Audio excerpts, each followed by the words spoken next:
Hi mga chiko! Welcome back to my vlog. So for today's video, syempre, magluto ta na naman. Hay nako, bigla kong ang amisin putserong manok kaya naman yan yung tamong ulam for today. At dahil nga putserong manok yung iluto tamo for today, syempre mangailangan tamo man. Medyo maragul yan ngayong manok kasaliko, kaya naman yan tinimbang yung kulang nga 2 kilo. Sabi ko nga kita magtinda nung pwede meto nga buong manok, meto nga kilo. Anya mo, li pala pwede kasi maragul laretang manok no. Sobra na lakano kayong 45 days, 65 days no.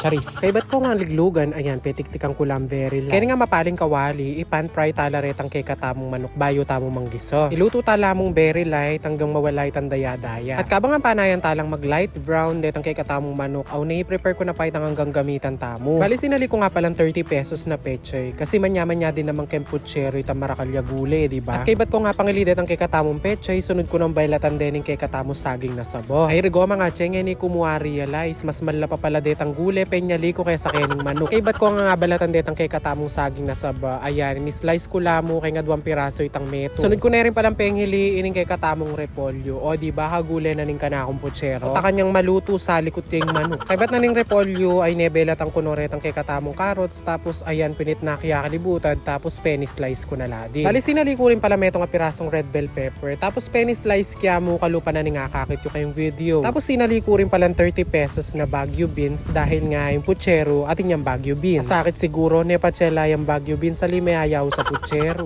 Charis. Tapos pengili ko na rin ng gamitan tamo kayong pamanggis sa kalupa na ng bawang ampo sibuyas. Bali bayo ko nga manggis sa mga chiko. Iprito ko la pang very light din kay katamos saging na saba. Bangkanta malaguno man lalawin po tang ilagital. Ba't ko nga ngakit detang kay katamos saging na saba, sunod ko ng pinirito rening kay katamong carrots. Optional muna man itang pamamirito kay saging na saba ampo kay carrots. Depende pa rin naman yan kaya kayo kung nanong version ng buri yung gawan. At kay ba't nanita manggisa na akong bawang ampo sibuyas. Pigugogogo taya mo nga lang patugot yan, tapos lagetano retang kay katamong manok. Ay ba't nami lagedeta manok, syempre gogotani na ng mga lampatugot, tapos maglagetamon ditak na paminta. Next ketang paminta, ilagetani ning kay katamong tomato sauce. Alagay na ning tomato sauce, ihalo tani na naman, tapos kasunod na nita ilagetano na ning kay katamong green peas. King tutuman talaga may pasubuko mo kay ning putsero ngayon ni aliko balong makareniya pala karakala ingredients. Papalangin adobo ko niya yung manok kay ni, ginuo ko. Pero dahil balo ko magabang kayong bayo kayong kanakong page, so yan Diyos ko, peke gawang kumparalan makapagluto kong putserong manok. O diba mga chiko, makanyang ko kasi kang kanako. Ay ba't nanita lege ko na ladin pala retang red bell pepper, tapos lege ko na ladin din yung Baguio beans. At kay ba't na retang Baguio beans, pwede tanong sunod ilage retang kay katamong repolyo. Hindi ko nga in-expect na lila may kasya ketang kawaling seli ko, kaya naman